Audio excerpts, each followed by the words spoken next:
দিওয়ালির তৃতীয় দিনে আমি ভাগনা বেরিয়ে যাই ঠাকুর দেখতে। সো হয়ে গেছে, আমি নিকেত আমার ছোট মিনি ব্লগে সবাইকে স্বাগত জানাই। আর এইদিকে দিদি ভাগনাকে আমার সাথে যাওয়ার জন্য সাজাগুজা করিয়ে দিল।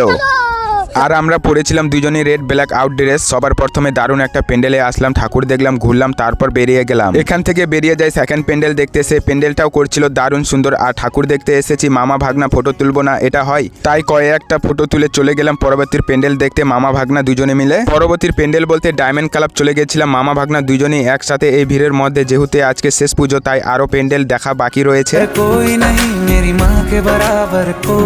তারপর আমি ভাগনা এই সৌন্দর্য আলোর রাত ঘুরতে ঘুরতে চলে যাই ইউনাইট ক্লাব। তোমরা কে কে এসেছিল ইউনাইট ক্লাবে কমেন্টে জানাতে ভুলো না। আর হ্যাঁ, একটা করে কমেন্টে ফটো দিবা যাতে আমি বিশ্বাস করতে পারি তোমরা কে কে এসেছিলে। তারপর সব প্যান্ডেল ঘুরিয়ে ঢুকে পড়লাম ইউনাইট ক্লাবে ভাগনার সাথে মায়ের দর্শন করতে। আর এত ভিড়ের মধ্যে কি আর প্রণাম জানাবো মাকে, তাই বেরিয়ে যায় মায়ের মুখটা দেখে। তোমরা আবার ভাবো না যে প্রণাম করি নাই, করছিলাম অনেক দূর থেকে। কাছ থেকে করলে মনোকামনা তাড়াতাড়ি পূরণ করে মা। ঠাকুর দেখার মাঝে একটা রোল খেয়েছিল ভাগনা, আর কিছুই খাইনি। তারপর গাড়ি নিতে বললাম, সেটাও ওর পছন্দ নাই, তাই একটা বল নিয়ে বাড়ি। আর হ্যাঁ, তোমাদের পুজো কেমন কাটলো, কেমন আনন্দ করলে সবাই কমেন্টে জানাতে ভুলো না। দেখা হচ্ছে পরের ভিডিওতে। লাইক, সাবস্ক্রাইব, শেয়ার করে দিয়ে পাশে থেকো। টাটা।